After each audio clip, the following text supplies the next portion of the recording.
Formula One leaves the Autodromo Nazionale di Monza and heads over to the Baku City Street Circuit. Welcome to round 17 of Formula One in 2024. It's the last European race of the season. A mixture of the old and new, Baku's Windy City will play host to Formula One's latest chapter. And going into this, it's round 17 of the season. Next up, in a week's time, we move over to Singapore before another month-long break. October sees us at the United States Grand Prix at the Circuit of the Americas before going over to Mexico City on the 27th. November takes us in with Sao Paulo at Brazil, followed then as well at the end of the month in Las Vegas. Then in December, we go over to Qatar and Abu Dhabi to end in the deserts. Max Verstappen leads the Drivers' Championship on 303 points to Lando Norris on 241. Charles Leclerc's victory in Monza puts him on 217. Piastri and Sainz rounds out the top 5. Hamilton, Perez and Russell in a battle over 6th place, whereas then it's a massive gap before Alonso, Stroll and Hülkenberg round out your top first 11. Second half of the page, it's Yuki Tsunoda on 22, 10 clear behind Daniel Ricciardo. Gasly's on 8 before we have 3 drivers linked on 6. Behrman, who's back this weekend, filling in for Kevin Magnussen, who's got a one-race ban, and Alexander Albon also on 17th position. Esteban Ocon has 5 points, the last driver with points. Zhou Guanyu, Logan Sargent, no longer in the championship, still in 20th. Franco Colapinto having a better race result in his first ever Grand Prix puts him now ahead of Valtteri Bottas, who has no points and is at the bottom of the driver standings. In the Constructors' Championship, Red Bull lead by a small margin for the first time in over 3 years. It's now McLaren who are chasing them down, with Ferrari also in the 400 points bracket. Three-way fight for the top at the front, then it's Mercedes alone in 4th position. Aston Martin has secured 5th, then it's the battle between Visa Cash App RB and Haas F1. Alpine are getting back into it, but their biggest competitors are Williams, Sauber still with no points on the board.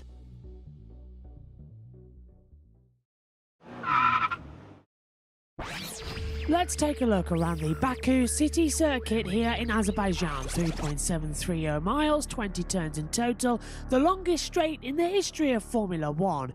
It's fast, it's challenging, the drivers love it.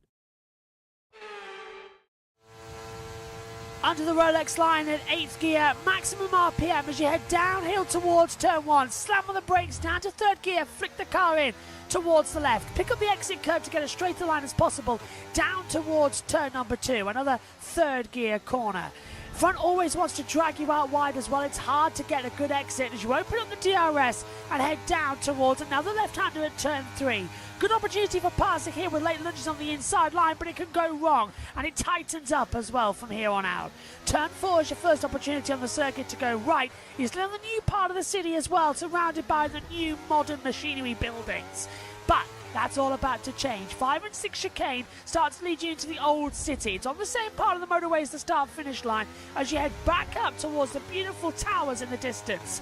Now, as you watch from 3 lanes down to 2 and then down to 1 as you come towards the castle section into the old city, a dramatic uphill battle where if you make a mistake here, it's going to cause huge amounts of problems. But back up then to a motorway as you hurtle down towards the fastest parts of the circuit as well.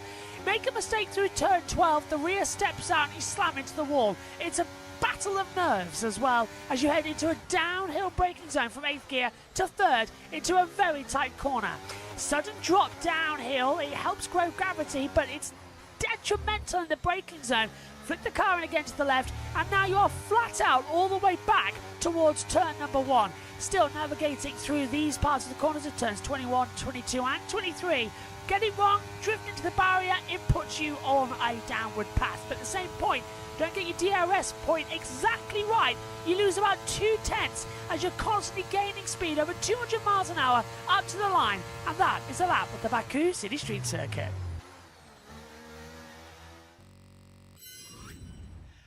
All set then for round 17 of Formula 1 in 2024. Good afternoon to you all. If you're watching anywhere else in the world, good morning to everyone here in the UK. It's a 10:23 start, one of the earliest in the European season. Technically, Baku is half in Asia, half in Europe. So welcome to what is always an incident-packed race. Hello everybody, welcome to Free Practice 1 then for the Azerbaijan Grand Prix here in Baku. What a crucial stage of the World Championship. 2/3 completed, Europe done, and now one final stop on a regular time before heading into the flyaways. Next week we're in Singapore with back-to-back street racing. Then it's a month break before we head over to the Americas with the Circuit of the Americas, the United States Grand Prix, Mexico, Brazil. Then back to Las Vegas, and then we have Qatar and Abu Dhabi. Doesn't seem a lot, does it? But there's 7 races. There's still more sprint races to come. So there's a lot left in the championship. Max Verstappen leads by 69 points, but Lando Norris is closing in. Just 8 points separate Red Bull and McLaren in the Constructors' Championship. Let's head over to Sky F1 for the latest. Welcome back to Baku. Here are your times for the rest of the weekend. We've got practice 2 after this first practice session. That's at 1:45, followed by the F1 show at 3:15. Tomorrow looks like this. Practice 3 at 9:15 with qualifying at 12:15. Sunday will be on air from 10:30 with a race start at midday. And then on Tuesday, we've got the podcast reflecting to all the action with Matt and the gang from Baku. Okay, let's head up then to our commentary team. Karine Chandok and Jack Villeneuve have hot-footed it up to join Harry Benjamin for the first practice session.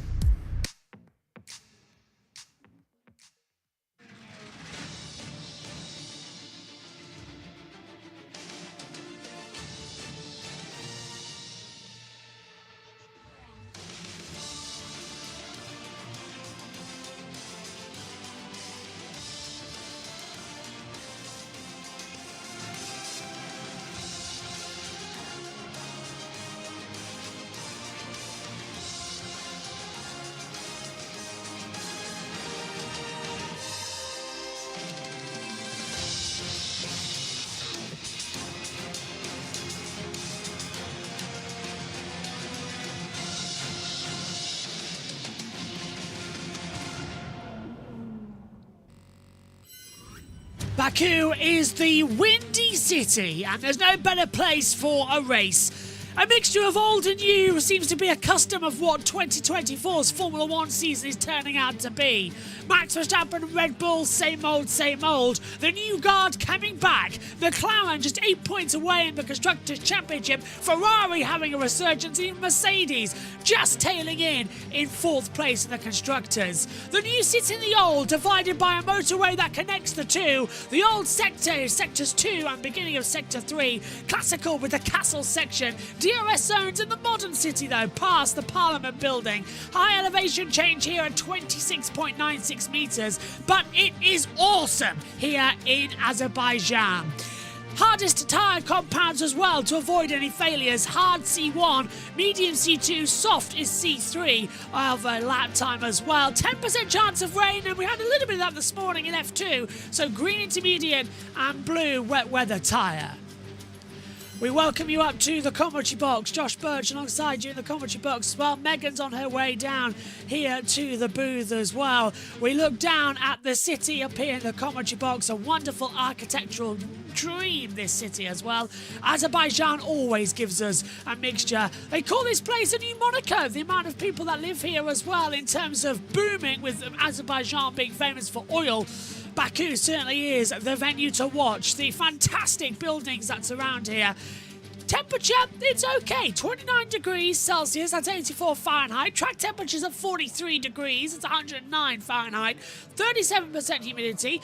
Winds at 5 kilometres, blowing in from the northeast as well. That's going to be an interesting factor factor to see exactly how much we learn in this opening practice session. But let's get the latest from Sky Sports F1. David Croft isn't here this weekend. He got married, so congratulations to Crofty and Laura. And let's head over to Harry Benjamin, who's in the Sky F1 commentary box. Here are actually, the TV doesn't almost do them justice. It certainly, you know, it's a really interesting track. I think you've got some subtle cambers as well. You know, corners like 5 and 6, and you've got 12 as well. There's these small little cambers where the inside front wheel will come off the ground, or the rear wheel, you know, starts to move a little bit, and getting traction is going to be tricky. But I think for racing in particular, and when I say that, I mean in terms of overtaking and strategy that way, I think it's a brilliant circuit. It really is, and one that is becoming a little bit of a favourite on the calendar, just purely because of how challenging it can be. Some of the corners completely blind on entry, particularly when you're coming up through that middle sector, past the old town, up through the castle. It really is a bit of a delight to witness, and we are back as well. Different time of year, though, crucially too, as we get ready for the action for free practice 1, an hour's running ahead of us. And, I mean, well, where do we start, Corinne and Jack? There's so much to get on board with. I think we've got to go with McLaren, first of all, haven't we? And just talking through what is going on there. We've heard from Andrea Stella, we've heard from Lando Norris and Oscar Piastri. Some of the other drivers up and down the paddock as well have been getting involved. And it certainly seems like, is it too late for McLaren to be imposing some sort of team order, however you want to word it, where they favour Lando Norris? I think their view is better late than never. But even now, it doesn't sound like there is a clear order. You know, we spoke with Andrea Stella yesterday briefly, and I asked the question straight up. If Oscar's leading this race on the final lap and Lando's behind him in the slipstream, will you make them swap positions? And he said no. And, you know, so still, they're not playing the clear number 1, number 2, which, Jack, I mean, I always think back to that era of Ferrari, which was really about number 1, number 2 drivers that you were competing against. You know, Eddie Irvine's job from race 1, which was a bit extreme, was to help Michael. It was extreme because it was from race 1, but it wasn't his. And the green light goes on, and practice is underway. And alongside me now in the commentary box is Megan Birch. And Megan, here we go again then. Azerbaijan in Baku. The Windy City, but there's so much to go in the World Championship. Nobody knows exactly what's going to happen next because nobody has got a precedent here. Red Bull have been fast here, but it's always been Sergio Perez. He's won here in 21 and 23. Max won here 22. Red Bull have owned the streets for 3 years running, but in that time, it's actually been Charles Leclerc who's taken pole position in 21, 22, and 23. He's on a hat-trick of poles. It seems to be like, well, what are we going to have? I don't know. I think it's going to be a very unexpected thing, and this always reminds me of a key. Yeah, the way it always looks, this circuit. Or a mixer with with food on it. Yeah. Like, you never know where you're going to go next as well. I've opened up my hand again as well, which is not great. You need to put one of those bandages on it. I know, so I'm going to try not to itch because I've been putting up new notes up in the commentary box as well as... that's why Megan has walked into the commentary box, so I just filled her in on the new notes that we've got here as well, because we have our usual stats, but we've now added sprint race winners and how many retirements the drivers have had, as well as updating things for... Franco Colapinto and Oliver Behrman being put back in. But in the teams, we also have the amount of front rows they've had, races led, and how many retirements they've had as well. So a numerous list of stuff. And I just like that we've got our systems back up here. I've been having to deal with 2 pages of notes, but... It is refreshing. Yes, now I've got my actual notes back and not looking at Le Mans again. Our printer was not our friend for the past couple of months. No. I don't know why, but this circuit always gives me Monaco vibes. It's a wonderful street circuit, isn't it? It's a mixture of old and new. Here's Oscar Piastri. Check this very, very low grip. Tell you why that is, Oscar, it's because of the dust. I wish they'd stop talking over the radios. Yeah, I don't get why they decide, oh, do you know what? Do you know this important piece of information? I'm going to talk over it because I think that is going to really be helpful. The one factor is, yes, there is dust here in Baku, but we had a rainstorm earlier on in the day, and it's blown all the leaves and muck onto the circuit. Personally, Megan, this track always reminds me of York. Yeah, with the buildings. Yeah, a mixture of the old and the new. It always reminds me of York. And I love Baku. It's one of my favourite races on the calendar. I love it too. It's just so fun. Yeah, it really is. So much fun coming through. All the systems up and running. Let's talk then about the elephant in the room, as already Charles Leclerc and Oscar Piastri have a little bit of a ding-dong down on the circuit. Hello, why is my timing screen showing? Oh, hello. It's a family row. Time screen's massively off the pace here. It's gone. There we go. Back up to speed now, I believe. Yes, I'm sure it was just a family row. Here he is then, Oliver Bearman, his second ever race in Formula One this year. Of course, Kevin Magnussen. Oh, hello. We've already got a black and white flag coming in that Megan's points out on our timing screen, so I'll interrupt myself to bring you this. There might be two. Yeah, black and white flag for car 11, Sergio Perez, failing to follow the race director's instructions for crossing the line at pit exit. Would you like to know why? And Why? I don't think it'll be the only one. Because, okay, Piastri making like a slow stop run. Perez decides to go round the outside of him, crossing the pit lane line, so that he can get a faster run. So there'll be a second possible penalty coming. Let's hear from Lando Norris.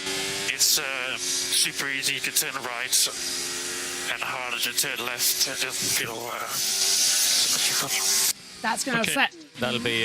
That's going to affect Lando a lot in the first sector, because the first 3 turns on this circuit you turn left. Where Bearman is now at turn 4, that's a right-hander. 5 and 6 come up as well. Second gear, 100 kilometers an hour up as well. Back up 5 and 6. Second gear, 105 to 95 kilometers an hour. Then you come into the castle section here with Bearman on board as well. Down turn 7, second gear, 75 kilometers an hour. The castle section, it narrows massively. It's literally just as wide as a Formula 1 car, and they've put a new barrier there, so it's even tighter on the entry now. You hit that wall, it's going to block the track. I'm still surprised. We've been racing here since 2016. This is our, 8th year, technically 7th, because we didn't come here in 2020. I'm surprised that no one's ever hit that wall and caused the red flag. It's happened in Formula 2. Now it's going to happen. Yeah, I won't mind it actually. We've got nothing else on this weekend. It's quite a smooth weekend with just F1. Then we go over to IndyCar and NASCAR. Final weekend of IndyCar as well, where Alex Palou or Will Power can claim the Astor Cup. And NASCAR is at Watkins Glen as well. So USRN have that. We take IndyCar on JBMotorsports and USRN as well. But Oliver Bearman, who got a free practice 3, a qualifying, and then got the Grand Prix in Saudi Arabia, filling in for Carlos Sainz, who had appendicitis. Bearman qualified in very impressive 11th, finished even better 7th in the race. He currently has 6 World Championship points to his name. He is matched by Kevin Magnussen and Alexander Albon, but he is replacing Kevin Magnussen here this weekend, because last time out in the Italian Grand Prix, Magnussen forced off Pierre Gasly at the Dalla Roggia and picked up 2 penalty points, giving him a maximum of 12 in a 12-month period, and he got the penalty, Megan. Yeah, and who better to replace him than the person who's replacing him next year? A little bit of an early debut, isn't it? Yeah. But this is great for Bearman, because that means he's driven the Ferrari. Now he gets to drive the Haas, so Which he needs. He's going to come into next year still as a rookie, but not more officially. familiar. Yeah, he's not actually going to be a rookie next year, because this will be his second Grand Prix he'll complete. The FIA deem him as a Grand Prix driver, not a rookie. So this is great for him, because he's got experience and he'll do the post-season test as well. Bearman's loving life at the moment. I also loved how this is both Bearman and Colapinto's second Grand Prix in F1. Yes, yeah, it is, because Colapinto comes here as well. Now, don't forget, he's only just gone up to Formula 2. He's never raced at this before. He's never raced here, no.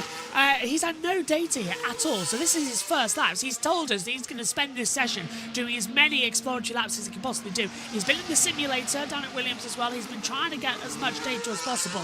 But for Oliver Bearman, he doesn't need it. This is his second F1 outing, as I said.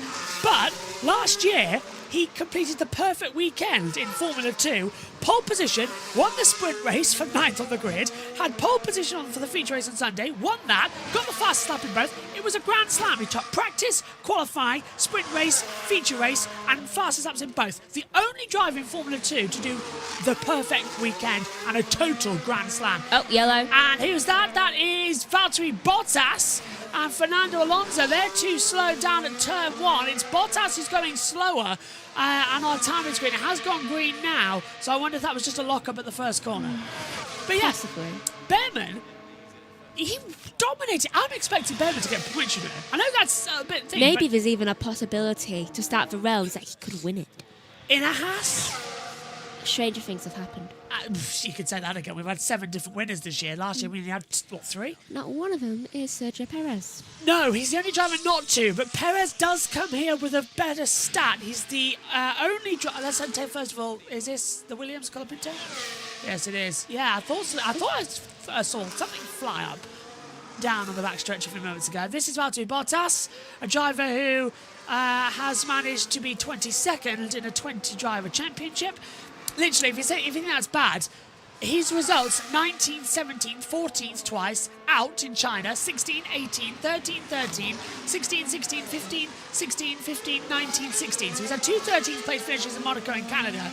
But he's already been beaten by Franco Colapinto, who had 12th place last time out, which puts Colapinto ahead of Bottas in the driver's standings. I don't understand how Zhou's beaten him. Zhou Guanyu has actually had bad qualifying, but he's had an 11th, an 18th, and 15th, and out in Japan, 14, 14, 15, 16. Oh, Hamilton. It's very hot. Oh, not again. Okay, copy. So, That happened in Monza. He needs more temperature control in that His car. seat just kept getting hotter and hotter and hotter in Monza as well.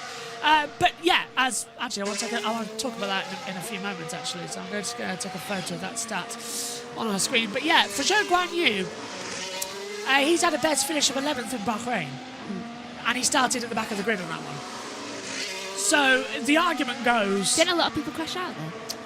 not a lot of people finished in Bahrain in terms of positioning order. No, actually, everybody finished Bahrain. Oh. It was the only, do you remember we was talking about it? It was the only season opening in Formula 1 history that every driver finished. He must have just been really good that one day. Yeah.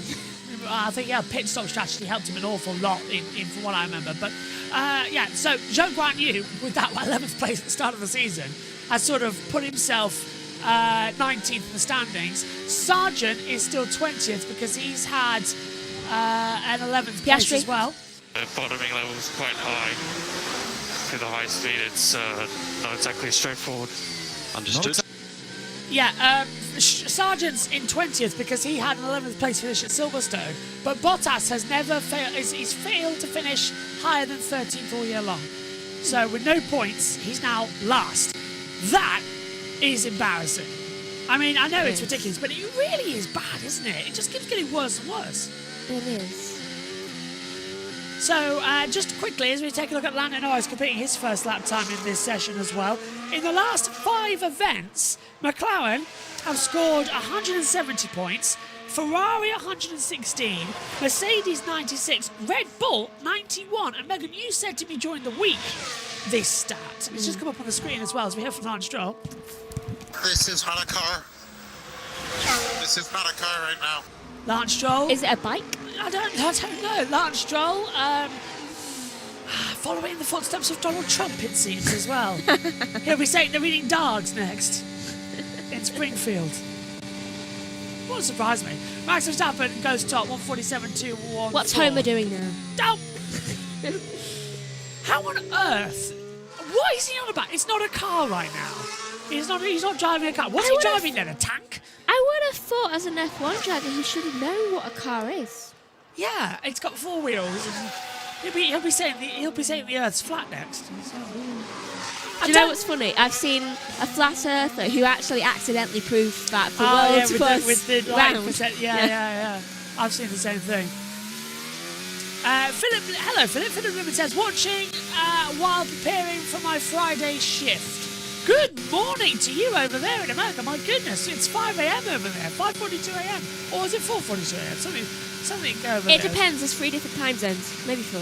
Yes, there are 3 different times. Red The, flag! Red the flag's earliest out. one is Sorry, 5. Red flags come out. We don't know why, but the red flags come out, and that came out instantly. Now, that to me suggests there's a problem on the circuit. There was no yellow flags out. Red flag at 13:42. No one stopped. Local time. No one stopped. Now, is this something on the circuit? Is this a barrier? Is this a drain cover? What has caused? I'm guessing drain. It wouldn't suppose we've had it before here in Baku. No one at the moment coming through. Red flags out. We're looking at the back half of the track between turns 16 and 17. Can't see anything on the circuit. Or maybe they're just practicing procedure. Don't know. They don't usually like red flagging this one. Let's take a look. This is Charles Leclerc. What did he do? Leclerc's down at turn 16 and he's gone over the curb. Comes back on. Has he dislodged the curb? I think he's just run wide there. Has he done the curb? This is really weird because I generally don't know what's going on. we've got no information. It's 5:42 New York time here, says Philip as well. Jess says, please don't tell me it's a drain cover. I'm not actually sure. There was some debris at turn 12. Not sure if you showed, but that's the reason for the red flag I've just read. So there's debris at turn 12. They've red flagged for debris? That's just after the castle section. Alonso and Colapinto are coming to that section now. There's a thing called yellow. Have you ever heard of that before? We've got the virtual safety car. Why do we need that? So, did they just forget that the yellow flag existed? Which is usually used for debris. I mean, I was expecting someone to be off. Oh, sorry. I thought Russell had given us the information that there was a cone or something like that. Leclerc was asking about the flap. I don't think even they know what's going on. So, this is what we've read it from the race control information we get up here in the commentary box. Let's hear from Russell. I bought something in my left elbow, aggravating me. If we could just take a look. I love the way he speaks. It's always so... Yeah, George is very... Yeah, so we've got an AI radio transcript up here via multiviewer and our tools up here in the commentary box. And on that, I saw debris at turn 12. One of the engineers telling the drivers that's the reason for the red flag. So I just noticed that looking at the monitor. Because up here in the commentary box, if you have multiviewer, it's fantastic. If you have an F1 subscription, the time is fantastic. So we have all the data across the top half of our timing screen. Bottom left, we have all the race control information. Bottom right, we have the AI radio Just some debris transcripts. out on track. Yeah. Yeah. Though apparently it's slippery in the pit lane. Wouldn't surprise me. The pit lane's got a new grip this weekend. New tarmac. It's going to be slipperier than normal. Michelle says, is it bad that I set up a meeting with myself so people don't disturb me while I'm watching? It's 1:43 in... I can't believe that. Mauritius? Megan, you're Mauritius, thank you. I can't read my glasses properly. Oh, hello, man on track. Is that why the red came out? What? Stay there, you're on TV. Stay there. So it's... What is that? So what you heard there was the camera operator down at turn 13 yelling to the marshal, who was holding up a piece of what looked like a metal block with a sharp edge, like a razor blade. And he was saying, stay there, you're on TV, you don't see it. So that's what the problem was down there. There was a razor blade block of steel. Who did that come off? I don't know. It doesn't look like it belongs on a Formula One car, personally. It looks like it's some sort of aero rake. Do you reckon do you reckon that is what could have come off of Colapinto's car? He threw up something blue. It could be something on that. Could be part of it that broke off. Yeah. Or it could be something from Charles. Track clear, anyway. Yellow flag. They're now taking a look. Okay, we've gone green again. Do you want to know what's funny? Race restarts in 1 minute and we've gone to ad break. Yeah, Sky have really chosen the right time to do that, haven't they? What were we talking about just before that red flag came out, if anybody remembers? Because that's the problem when you've got several people talking in your ear, you completely forget. I don't remember. The points paying... That was it, points in the last 5 races. How Red Bull have really let themselves go. And they can't understand why. Now, we've had... There's only one difference in that team. And it's Adrian Newey. He's not there. Green light's back on. The session's underway. We'll hand over, I think, to Ben. I think with the session underway, we'll stop this conversation for a second, and so we can provide you the best coverage possible. We are going to hand you back over to the commentary team on BBC Radio 5 Live, which is Ben Edwards, I believe, and Jenny Gow and Alice Powell, I want to say. Just a second. Go on. Just quickly, I've just seen a woman on the TV who looks exactly like the Mona Lisa. I'm not surprised. I'm really not. Okay, let's change over then and join Ben Edwards as the session has restarted. All this calendar, isn't it? Apart from you went to Australia, you came back for a week. You went to China, you came back for a week. You went to Japan and came back for a week. It doesn't feel particularly sustainable at the moment, and particularly 20 races is quite brutal for everybody involved. It certainly is. They've got 2 in a row over this weekend and next weekend, of course, going from Baku to Singapore. Then they have a bit of a break, probably more of a break than they kind of imagined, with 3 weekends off. And then they've got 2 big groups, 2 triple-header groups, basically leading into the end of the year, where it's going to be a feisty time, particularly if the championship's still up for grabs, which at the moment we know, with the strength of McLaren and the fact that Oscar Piastri is very likely to help Lando Norris in the remaining part of this season, there is a threat for Max Verstappen, and there's certainly a threat in the Constructors' Championship for Red Bull. Yeah, absolutely. I think it's McLaren's Constructors' Championship now, really. 8 points behind. Yeah. They have all the momentum. They have 2 good drivers versus Red Bull, who are in a bit of a quandary at the moment, and they definitely only have 1 driver, Perez, not performing at all. And we know Singapore is a moment for him again in his career, having just been given a new contract at the start of June. And then all the rumours, would he last through the summer break? And now it's Singapore. It looks like another moment that he'll be assessed again. So, but yes, I do think it's 62 points for Norris to Verstappen, so it works out about 8 points a race that he has to take out of Verstappen. But given that's what he's done for the last 2 races, and now that McLaren have thrown their weight behind Norris, as Andrew Benson exclusively revealed on BBC Sport website, they've sorted, credit where credit's due, they have sorted that out. Personally, I think it probably is. They should have done it 3 races ago. You know, it's easy for them, well, not easy for them to say. I understand them saying that it wasn't straightforward, it wasn't a simple decision. I admire the fact that McLaren do let their drivers race. They have this incredible lineup between Piastri and Norris. They have given away a lot of points for Norris, though. He could have been in an even stronger position. They should have swapped the drivers in Monza. It was only for 2nd and 3rd. I'm not sure Piastri would have minded too. There was no comeback there of an ad break. No, there was not. That just came back straight away. So that's great. I'm going to have to add an ad break back in later on. Thanks, team over there. Beck Clancy, Andrew Benson, and Ben Edwards over on BBC. We'll transfer back over to them later. Right. Should we get back to our point? Yes. Red Bull. Let's go back. They have not won a race now since Spain, back in June. Austria, Britain, Hungary, Belgium, Netherlands, all won by McLaren and Mercedes, so a Mercedes-powered car. Ferrari take what should have been a Mercedes-McLaren, well, the McLaren-dominated weekend in Monza. They did it with a fantastic strategy like Russell did in Belgium with tyres and pit stops. And now they're sort of back in the fight. But the point is, Red Bull are not good at the short circuits, i.e. in Austria. They're not good at the flat circuits at high speed, which is Silverstone. They're not good at the street-type circuits, which is Hungary and now here and back here. And they're not good on the high-speed circuits of Belgium and Italy. So, where is this car now good, as we have from Ocon? I got a problem. Oh. Got a problem. I have no power.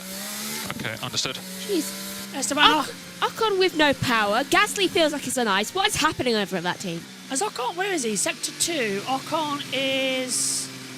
I can't see him on the timing screen, can you? Is Ocon out on the track? There he is, down. He's just been past Sainz, so he's in the last sector now. Ocon's calling in. Take a look at this. He's 20th on the timing screen. He's going 97 kilometres an hour. Here he is now on a monitor. 9900. He's at half throttle, Megan, stuck in 3rd gear. That's hydraulic failure. Yeah, it is. And you can see he's trying to move. Oh, he might have just moved into 4th, but went right back again. So he can't shift up. The gearbox is seized. The hydraulic pressure's gone. Not moving from 100. Yeah, and he's stuck at half throttle. He's feathering as he comes in. Now, he's going to have to shake down to 2nd gear. Now, look, he's hit minimum pit lane speed. He's gone down to 2nd. No acceleration either. He's gone into neutral. Now, where are they? Alpine are just after Aston Martin. He's cruising down the pit lane. Yeah, rolling. Yeah, Ocon is not. He's got no throttle. He's got no gears, and he is just cruising down the pit lane. Take a look. 39, 18. Now he comes to a stop now. That car was running on hope. Yeah, that had no speed coming down into the pit lane there at all. Maximum speed in the speed trap, 100 kilometres an hour. This is what happened at the top of the castle section then, into turn 12.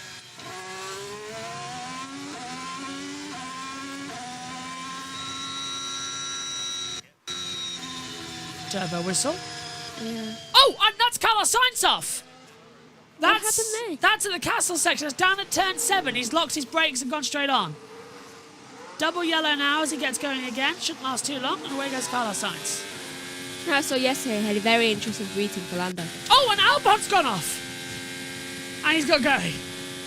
They both went off. Albon, Teammates. Yeah. And neighbours, Next year. of course. Yeah, yeah. Oh, yeah, they are, aren't they? Probably. Yeah. They live across from each other. Bet that helped. Charles Leclerc, 146.608 goes top. Right, can we finally finish our point on Red Bull? Because this has been going on for about 5 minutes now. So, they're not good at high-speed circuits. They're not good at low-speed circuits. Not good at street-type circuits. Not good at flat circuits. Not good at elevation circuits, i.e. Zandvoort. That car... They're good at anything. No, that car's gone to the dogs. So, can Max hold the title? As we take a look at Carlos... That's Ocon going. That's Gasly going slow, and he just locked up. Oh, he feels like he's on ice, by the way, Gasly. Right, okay. That's why he's being really careful. I think his tyres are short. Not a lot of grip out there, as Carlos Sainz did nearly. Well, he's just running to the marshals having lunch down there. One of the marshals eating a sandwich. He's just like, can I have it? Carlos Sainz done the same thing. I think at turn 4. Look, watch the rear. Go snap. Whoa, he got close. That was. Yellow sector 17 and clear. Like 3 seconds. 17, that was Ricciardo. Right, he's... Oh, and Lando Norris is slow. I think he's on a slow lap. Where is he? Yeah, Lando is very slow downhill. Yeah, I think he was going to go for a lap, but then I think he backed out of it. I'm just trying to see the distance, because Zhou Guan Yu is coming to that part of the track, and I want to see if he's in that area as he comes through turn 16. Lando's pushed now, yeah. So Lando was on a solo lap now, begins a push lap, yeah. So do you think that Max can actually keep the title? He's 69 clear to Lando Norris at the moment, 303 to 241. I'm not sure. Yeah. I don't think... I can't see where he's going to win again. I mean, if he loses 3 races, like no points at all, and if Lando wins 3 races, then the title is his. And this is going to bring you on to the fact that McLaren seem to have a car that works all the way round as we look at this fantastic geometric camera on with George Russell going downhill. Almost feels like you're falling. Watching that. I sort of wanted to go backwards to try and keep up straight. Do you know when what? you go down a tube as well, you sort of go like that. You've been on the tube underground. You want to go like that, don't you? Because you can't go down. Yeah, it's kind of distracting reading your book on there. Yeah. Do you know what I think it's going to be like? What? With this title? I think it's going to be 2021 again. Final race level. Can Lando get that point back? I reckon. That's going to be a big deal, isn't it? As Russell goes third, 147.480. Fastest third sector. Which, hold on, quickly. Speaking of Lando, what is papaya rules? Well, I'm glad you got onto that, because papaya rules means that they are going to race each other, but with predetermined rules. So it's basically, don't fight your teammate, don't hit your teammate, always give way, sort of thing. So basically, after that whole incident, they've instituted this. Yes, and they've come in this weekend. Andrea Stella, the team principal at Mercedes, at McLaren, sorry, he's come in and has said, we are now favouring Lando for the World Championship. Well, shouldn't they have been doing that in the first place? They sort of wanted to keep it because Piastri's on 197, but now the gap between is big enough. They want to favour Lando for the title. Yes, it's too late, in my opinion. It's too late to start doing that. They should have done that back in Monza and stopped Piastri doing the brilliant move at the Dalla Loggia, but they should have stopped him doing that.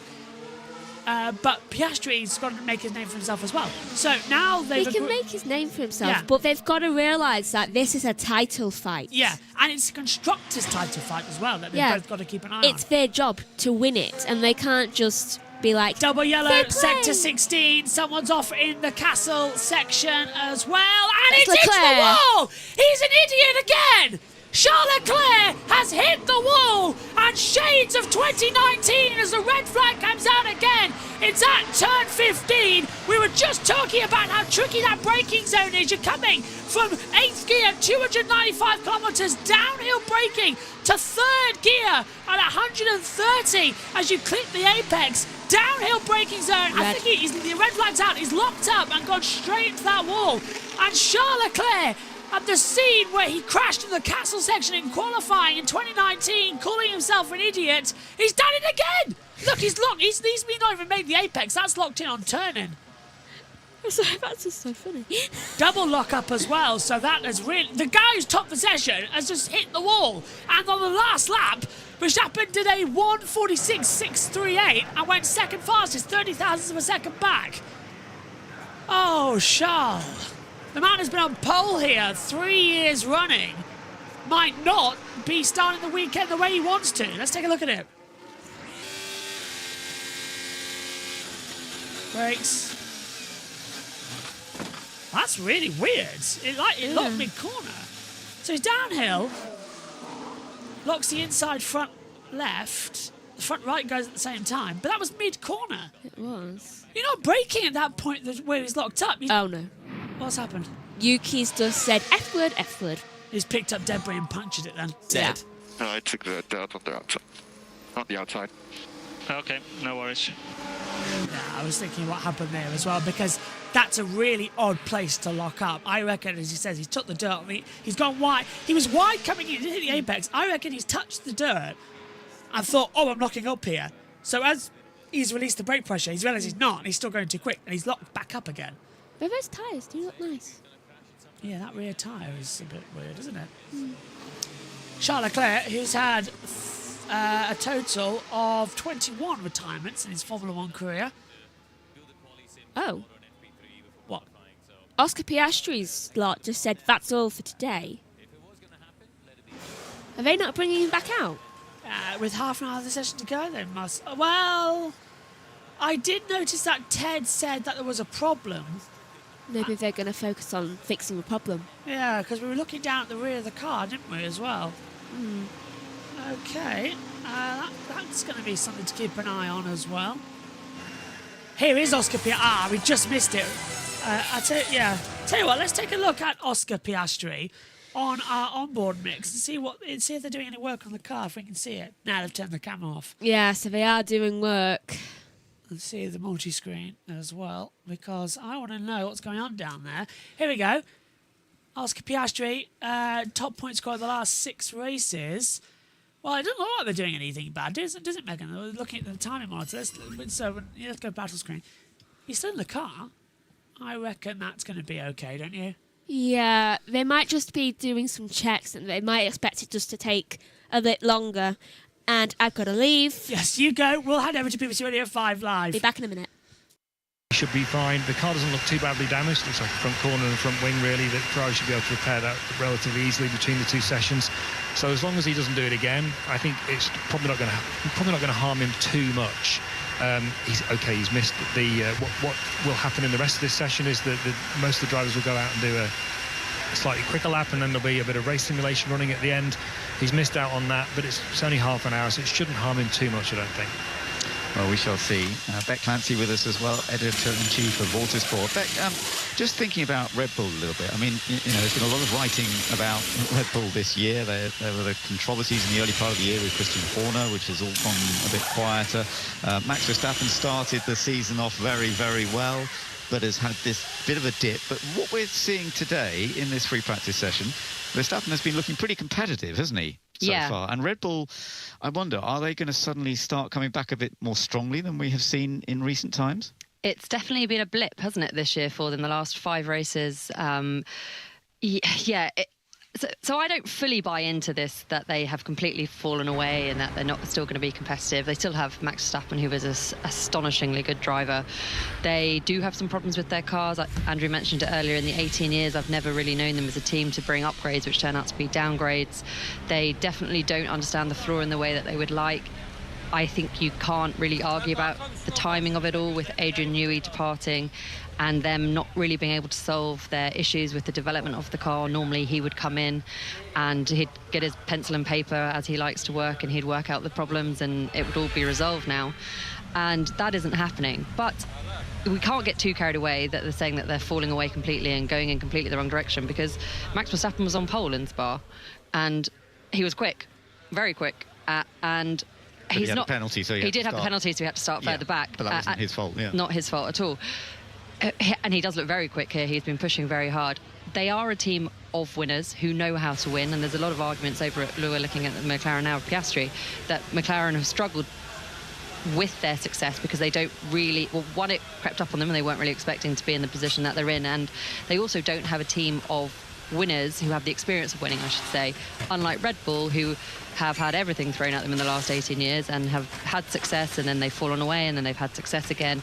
And that team has been mostly stable and is full of very, very experienced people who know how to get that car back to the front. So I don't fully buy into the fact that Red Bull are completely collapse, but I do also think that the championship is alive and well, and the fight for it will go down to the wire, or perhaps that's just more wishful thinking. But yes, I think one of the big problems they have is Perez, to be honest, that they just only have one driver. That is going to cost them the constructors. As I mentioned about Singapore already, we had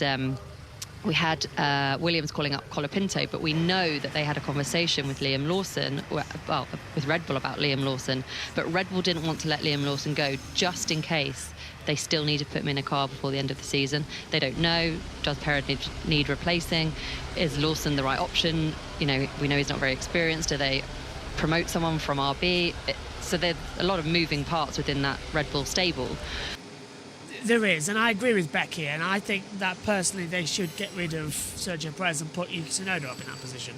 They really should. And speaking of Yuki Tsunoda, it turns out he did have a piece of Colapinto's floor, well, wing, whatever it was that came off the car, stuck underneath his floor. So they've got that out now that there was a red. That's good. 5, 4, 3, 2, 1. 26 minutes to go, and the green light goes on. We're back underway, and this is Nico Hülkenberg coming out alongside one of the Williamses in the pit lane. Now, did he think that was going to be a good idea? Is that Alexander Albon? He literally saw the guy telling Nico to come out. Literally saw, there's a car coming. Still come out. Yeah, that cheeky.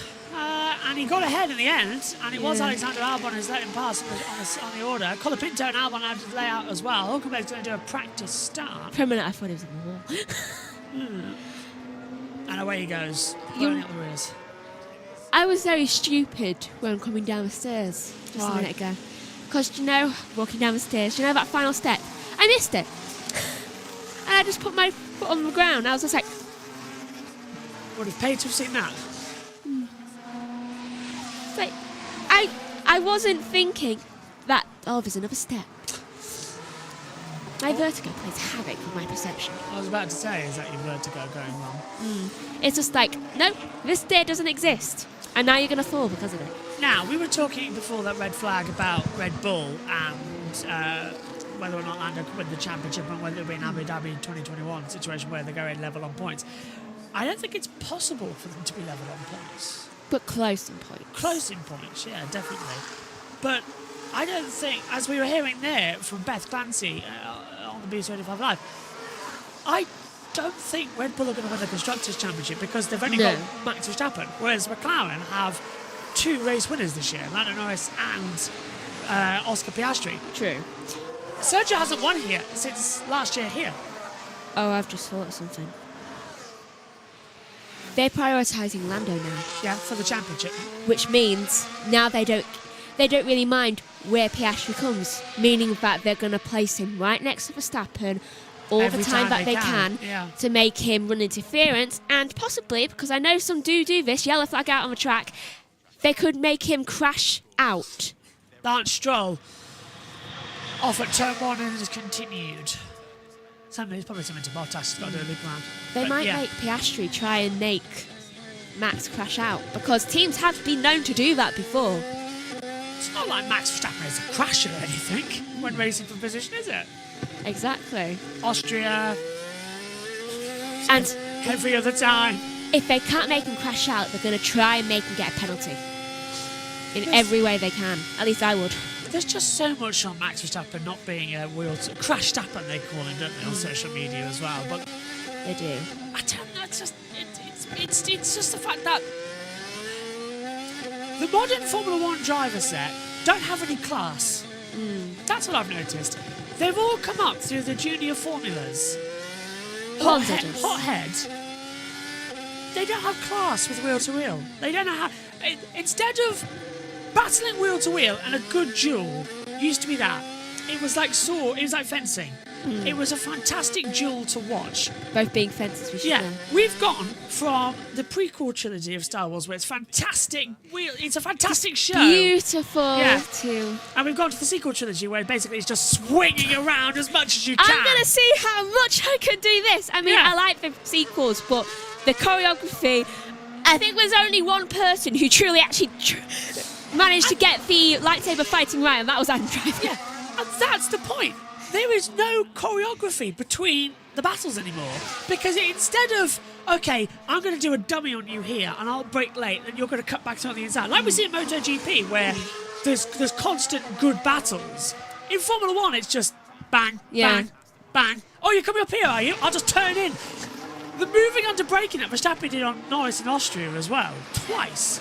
And yet Norris was the one who got the 5-second penalty for track limits. This is a replay of Lance Stroll with helmet camera turning into turn 1. Yeah, just getting to wiggle on. Has to go off the track. In fairness, just quickly to the like Star Wars and the sequel.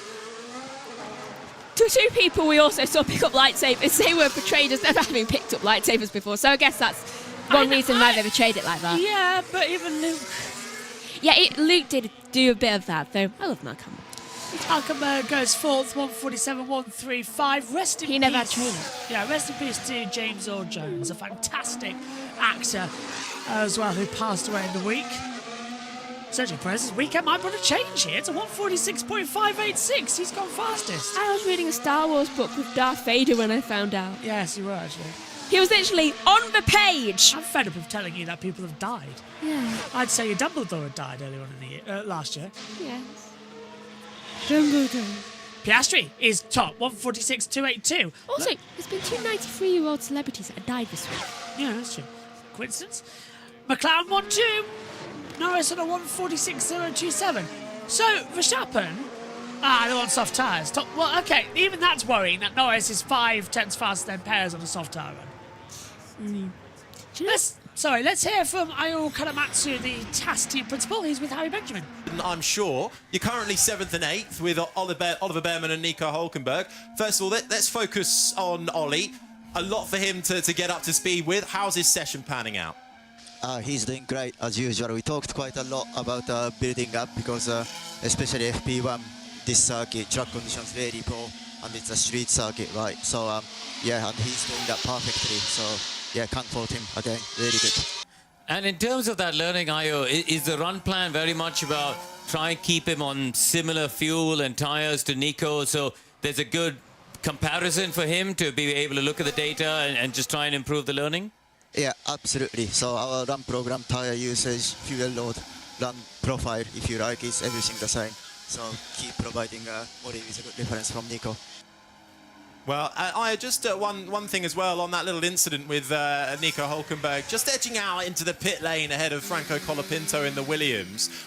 Do you think, are you a bit worried by that? Because we've seen that punished before. Obviously, I know it's a practice session, but just getting quite close to that Williams in the pit lane.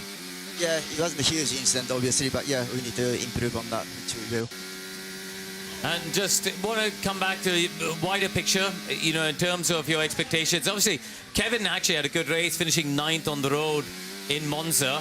We know your car is competitive on quite a good range of circuits at the moment. What do you think are points on the card again here? Yeah, that's certainly what we are aiming for. And I think FP1, considering the track condition, I think we started reasonably okay, but we have to keep chipping away at it. Just saw Franco Colapinto. I'm just interrupting because Franco Colapinto is off. I think. Yeah, and that is at turn 4 and 5. So yellow flags come out. Hamilton does a 145.859. Red flag again. They all keep bidding it. Yeah, Oh, he's hit the wall. Hang on a minute. we've seen people almost do that. How's he done that? That's an X. Oh, okay. So it's an exit turn 4. Look, he's hit the barrier. Exit 4. It's dragged across the circuit. I reckon lock up, hit that, drag. 3 red medical cars out too. That's been a hefty whack if it's to put the medical car. 3 red flags in one session. What on earth is going? Hang on a minute. So let me tell you this. There's smoke there. Yeah, let me get this right. They sacked Logan Sargent because of crash damage, and they hire Franco Colapinto, then puts it in the wall in his second weekend. But in fairness, everyone's putting it in the wall. Let's see if it was his fault. Into 3. Left-hander. Right. Turn 4's the first right-hander. I'm expecting a lock-up on the front left here. Oh, rear stepped out. Wait a minute, wasn't that around about 4? an area where there's dirt? Yeah, he got the dirt. I just looked at he got the dirt when he put the power down and it hit the wall. So it's got the clear. Sorry for that, guys. That's not his fault. 3. I would say the same if it was Logan Sargent. That's not his fault. Yeah. That's the dirt on the exit of the guidelines Because of the braking Leclerc zone. did it in another part of a track earlier on. Yeah. It's too dirty. It needs to be swept. Yeah. There was a little bit of rain this morning, and it just brought everything from underneath the barriers onto the circuit. Oh, that's slow. That's very slow from him. He's had a hefty right run. Yeah. Wouldn't be surprised if he's a bit jolted. He's not used to the G-forces, of course, of a Formula 1 car to have. And that's his first accident in a Formula 1 car, so he'll be taken to the medical centre, checked out. That engineer's just like, I really hope he's not like Logan Sargent. And then I think he must have seen a replay of the dirt. He's like, oh, thank goodness. Yeah, not her fault there. Aston Martin safety car this weekend as well. I have been informed that they have repaired the second one as well as they come out as well.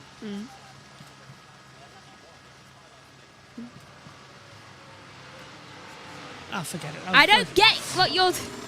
I was pointing to something on the desk as well. I still don't get it. Pointing on the desk to a note I had. First Colapinto at the circuit. First time he's braced here. That's what I was pointing to on the monitor. Oh! Kind of get I it. don't know how she didn't spot it from a notes page up like that on the clips.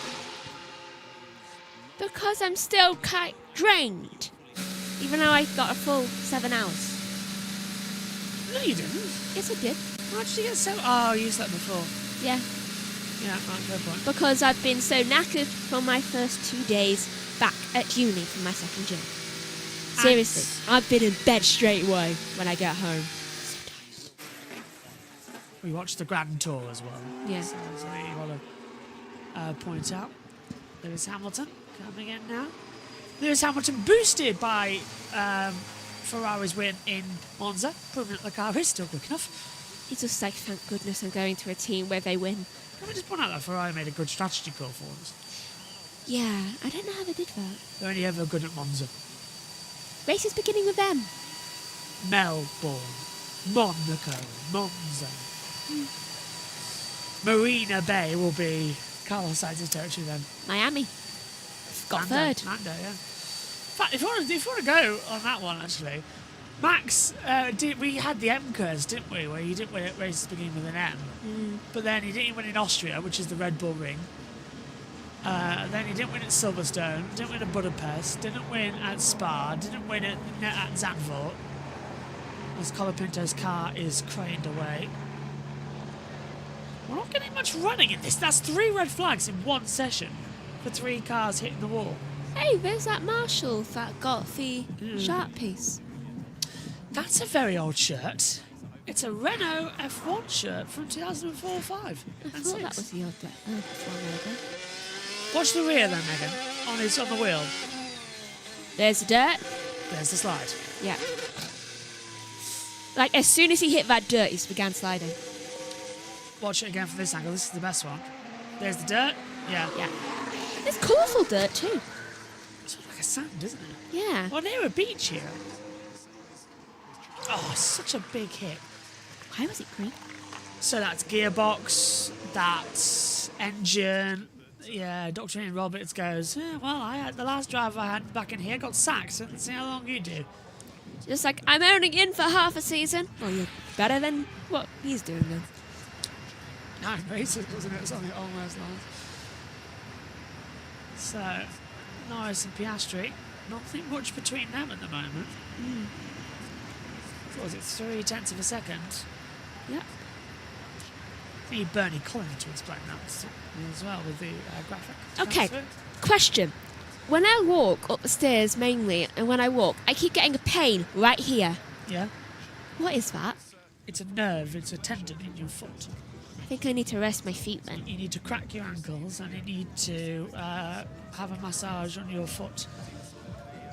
Let's have a word with Alexander Albon. He's down in the pit lane with Ted Kravitz. That's of the FIA, and if you look at the front wing end plate, you can see these target areas just around the Doralton Ventures, the flag sort of target areas, and that's what they're measuring. So they can put spots on the recording, they can play back the camera and effectively put sort of markers and see how much it's deflecting by how many squares of that checker it moves up and down for. So yeah, just Williams not essentially one of the teams really under question that I've heard of around the paddock, but it's something the FIA is being pretty even-handed and is doing amongst all of the teams in the pit lane. And credit to the Azeri Marshals, we are a minute from being back underway here in Baku Free Practice 1.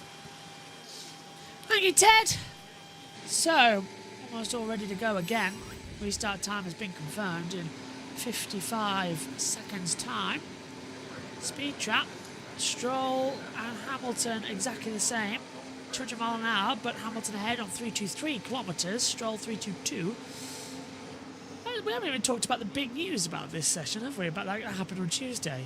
Because it's so chaotic over the past 40 minutes or 50 minutes or so. The big news, of course, coming into this weekend is that Adrian Newey has signed for Aston Martin Aramco Formula 1 team. He will be their Chief Technical Officer for 2025 and beyond. Crucially, of course, he'll design their 2026 car, also when they get Honda engines.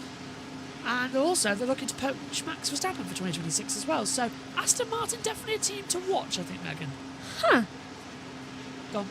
I'm just thinking, they're trying to get Max Verstappen. Yes, they are. That would be a massive kick to Red Bull. I love the first corner here, but just taking a look at the further on that straight, it goes past some fantastic looking buildings. So my brain's going, can't we just use those buildings and loop back around to where turn 2 is? Apparently not. I know, it just looks fantastic. Green light's back on there. Yeah, so Adrian Newey joins Aston Martin. We all thought Williams or Ferrari. Aston were then the biggest one to shout. What do you think? World champions of the future? Fernando, you're happy because Fernando Alonso gets a car. True. I am happy about that. I mean, if Adrian Newey can make Fernando a champion again, and I'm saying Fernando and not Lance because, well, yeah. He'll go to work. I really hope that he does make him a champion at least just one more time. 2026, Fernando Alonso versus Max Verstappen for the World Championship. Old dog versus new dog. Could be quite exciting now, couldn't it, as well? It could. Honestly, I'd wish that Fernando just wouldn't stop doing this, or at least do it until he's 50. Well, how old is he now? 40... 81 he was born, so that's 43. Yes. He could do it for another 7 years. No stopping him. Come on, just 7 more years. What, 7 more years? You could have a year break if you want. Just keep racing. Well, we'll see what happens on that. Adrian Newey spoke to the press. We'll have more about that in our qualifying show tomorrow, ahead of all the action after the sprint race. Or at least buy into another team. Well, that's the thing. Newey is now a partner with Aston Martin. He's got 2%. And he wanted to be a partner with Williams back in the day. He went to Sir Frank Williams and Patrick Kent and said, mate, could you please make me part of the ownership, part of the board and percentage of ownership? Frank left him out of the room. So Adrian said, okay, fine. And went immediately and signed for McLaren. Wait a minute. Was it when he left, 97. Williams stopped Yes. winning? Yes. Oh my God, he is literally the first. If you have Adrian Newey, you're winning.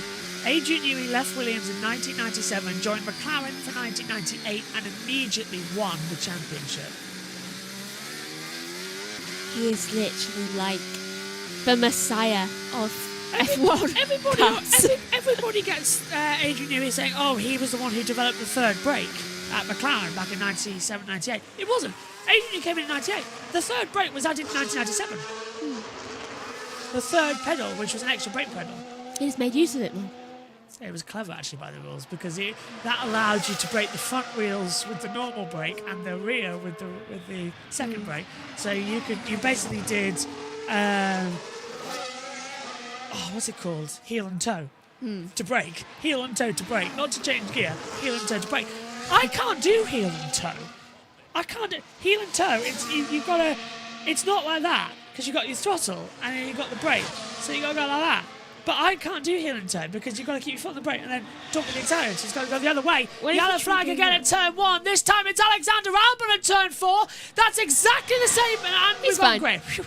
I was going to say, that's exactly the same point in the track where his teammates got off. Don't tell me he's done exactly the same thing. I think he almost did exactly the same thing. Yeah, he's gone off at the escape road at turn 4 and he's gone straight on again. Just a little spin. Yeah, nearly. Sainz goes third, 146.173. Alonso goes 5th on a 146.452. Where's that? Where's where? That corner just went. Then they just went round. That was turn 1. There's dust around it. I saw it get kicked up by... Who's in front of Verstappen? I must have passed him. Well, it was Albon. Well, Verstappen's here, so then... well, wait, are you talking about where Verstappen was? Yeah. I was down here for 5 and 6, down 7. Yeah, so there's dust. There's dust around it. That's where Albon was, yeah, at 4. I saw it get kicked up. Verstappen's down at turn 15. No, it's very fine dust, so it's not actually like spinning type dust, it's dust. Yeah. Verstappen is mega quick here. Gets on the exit curb a little bit too much coming out of turn 16. You're flat out. He's backed out. No, he hasn't. It just sounds like it's not quite on the nose there. As he flies back down. Up to the line then. What's the delta for Maximus Verstappen? Here in Baku, he goes second fastest only to 145.895. He is 36 thousandths of a second slower than Lewis Hamilton at the moment. Oh my God. We're in for an interesting weekend here for Mercedes, Red Bull, McLaren, Ferrari, Aston Martin, all sort of in those. Still, that's great for Formula One that we could have 5 top teams in. I thought there was a spider crawling on me, though I'm pretty sure it was just my hair crossing my face. It is probably just your hair. Let's take a look at what happened to Alexander Albon. This is down at turn 3. And this is now, it's going to be in the entry to 4. Is he going to get the same dust? Yep. And locked up. That lock-up saved him. Yeah, here's the same part of the dust. No. He has now continued on, I can tell you, Alexander Albon. He's just crossed down into turn 4. Continue what you were saying. What was I saying? Points. What about Hamilton kicking up dust at turn 1? I think he's gone straight on. Yeah, lock up. There. You were right. It was Hamilton who's going off the track. So it's Hamilton. You spotted so you spotted the... That. Yeah, that's what you saw. Sorry, kick your foot. That's fine. I knew it was someone. Yeah, Lewis doing a 360. I knew there was blue on the car. That's it. Russell says stop to the timing tower. He's going again now. Yeah. Piastri overtaking one of the Haas cars. Can't tell you who it is. Well, if it's Bergman ahead, so it's Hulkenberg. Piastri starts time. Perez goes up into 5th. 146.272. I forgot what I was talking about. I swear there was points mentioned. 5 was mentioned. Yellow flag, turn 2, disabled. Hang on, that's and that's Russell. Yeah, but there's someone else in there too. Nope, Tsunoda's just left it, and he's got going again. Green flag, so that's Russell. It was Russell and Tsunoda, though. Tsunoda was just passing by. Must have gone off the circuit then again. Which is weird because it was in the middle of the straight. Oh, you weren't. It's a buzzy fly. How? There was something on my face. Yeah, I just saw it in front of my eye. Let's have a look. Russell into turn 1, turns in, and bails out. Takes the escape road. Sergio has Yellow. got told. Oh, That was Sergio, wasn't it? yeah. Yeah, go on. Sergio's got told no immediate threats behind you, apart from the looming contract that if you don't win, that you will be fired. I was going to say that as well. He's just like, I have a contract. Contracts mean nothing here. My car is fast like hell. Yuki Hammond there. If anyone watched Grand Tour yet, you'll know that reference. Stop! I cried. I didn't like it. Well, it's been a part of your life longer than I have. That's just true. This is Piastri getting up close and personal with Oliver Behrman. 2 ex-drivers who've raced each other in Formula 2. The words going now was, I used to be the youngest on the track. Hamilton stopped. And got going. Hate when now they're going so slowly because the driver tracker thinks it's stopped. Right, Dimas is here, says, hello, JB, good afternoon from you. Good afternoon, well, good morning from the UK. It's still 11:27 over here. Do you know that Formula E Saudi Arabia has moved from Diriyah to Jeddah? Yes, I do. We haven't covered it yet in our topic. In fact, I don't think it came up on the Grid Tonight show. Or maybe it's last show, I can't quite remember. Or did we cover it in Italy? Can't remember. We might have done. I think you might have mentioned it. Yeah, but yeah, Formula E is moving away from Diriyah and to the Jeddah Corniche circuit. They're going to use the short layout of the circuit, which cuts back after turn 4. So it loops back onto the other side of the circuit. So they're not using the whole track, because let's face it, it won't work. So, yeah. Why are we saying, so many cars saying stopped? Perez has now gone black on the monitor as well. It's hard to see on the driver tracker where they are. I think we need to increase the... Perez is going very, very slowly into 13. Yes. And look, Hamilton's now slowing into the castle section. Oh, wait, no, that's Verstappen. No, Perez is here. Yeah, Perez is here. What happens there? Well, they both end in ER. It's very hard to tell. Per. Yeah. That's not the other way around. Devastating. Then if it's Sonoda, we're really in trouble. Next to each other on the time screen. Oh, do you remember how it was ham but ver for ages, and everyone was, and what was it? It was what was that one that hamburger? Yeah, I think it was it. Yeah, hamburger, and it was like ham bot ver as well, like bot ver ham, and those top 3 in the order. But there was a comical one. But I would love it if it was Perez, Verstappen, Sonoda for that. What that would spell. What that would spell. That would be hilarious. That would get T-shirts. How has nobody saw that at the moment? I'm surprised about that. That we have. If everyone was making jokes, no one's picked up on that yet. Megan. Colapinto album collab. Oh yeah. I love the 3 ones. Rick Bear. Like Rick Behrman. Rick Bear. Rick Behrman! It is. I'm going to check the flags out, by the way. Science takes it. I didn't know. Look at 10-11. It's Danny McCartan and Oliver Behrman, so it's Rick Behrman.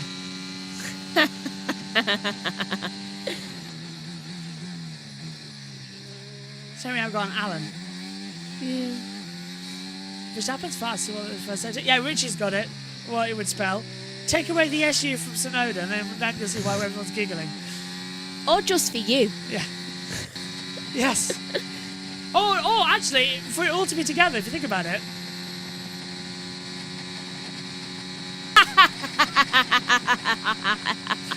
I'll just stop making what it was as well. Here is Per across the line. Goes 3rd. Oh God, we nearly had it. Per normal though now, 3 and 4. It was almost. You can say perverse, it's fine. I don't know. Look at Verstappen now. He might go top here. 36,000, 63. Top 3 separated by less than a tenth of a second. Less than 63. What was it? 63 thousandths of a second. That's unbelievable. Here comes Maxi. Over the line. And does Max improve? Yes! 145, 546, 310. Good night, everybody. Hamper.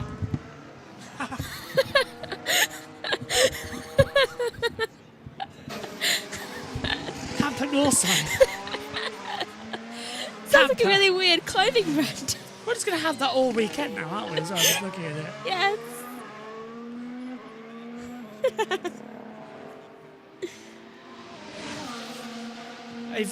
Botswa as well with Sonoda. Bear Hulk.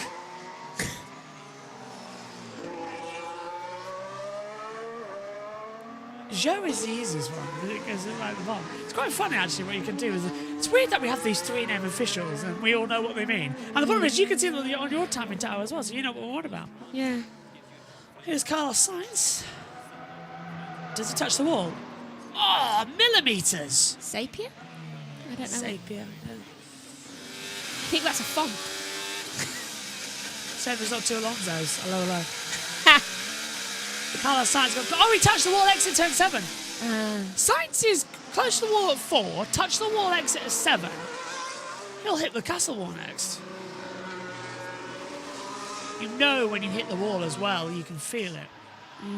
You get that bump around. Tempted for someone just to crash right there. It's going to come, isn't it, this weekend? Someone Or for there to be a pile up there. Oh, God, that would be the longest red flag in history. Yeah. I think that's happened before. F2 had a crash. Yeah, I think that's what I'm thinking of. Yeah. 17, 18? Around about then, yeah. It was about the same year which Leclerc crashed into it and said, I am stupid. I am stupid. Yeah.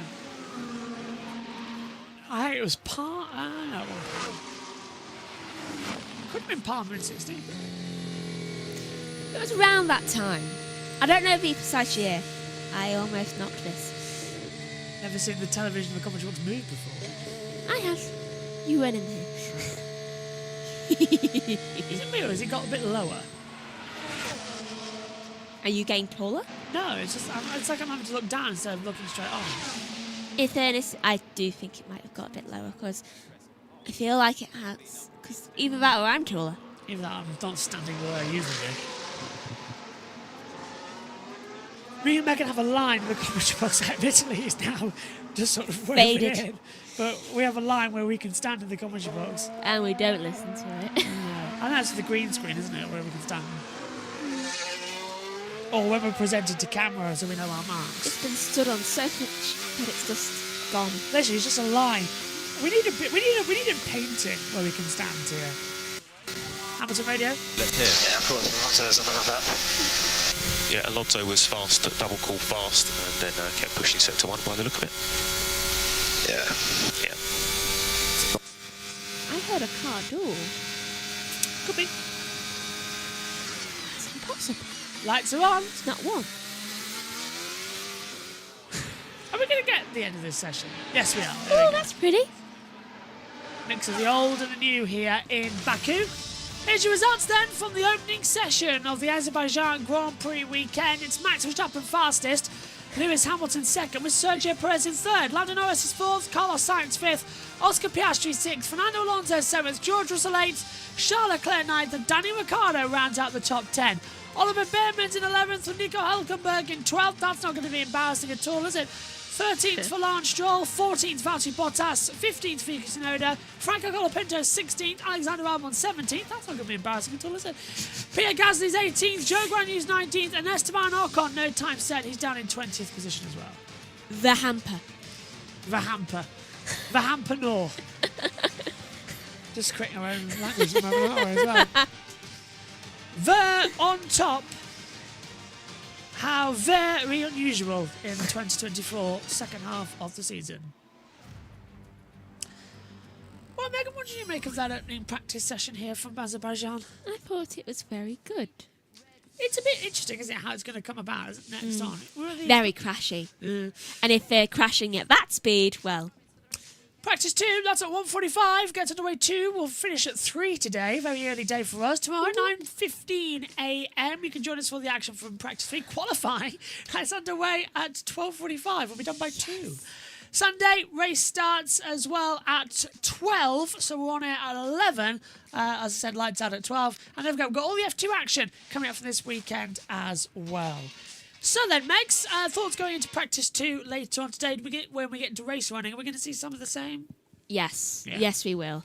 I don't think, unless they clear that dust up, but even then people are crashing. So I think we will see quite a lot of crashing. Hopefully around that really tight corner one. Castle section. Yeah, that. Thanks, Megs.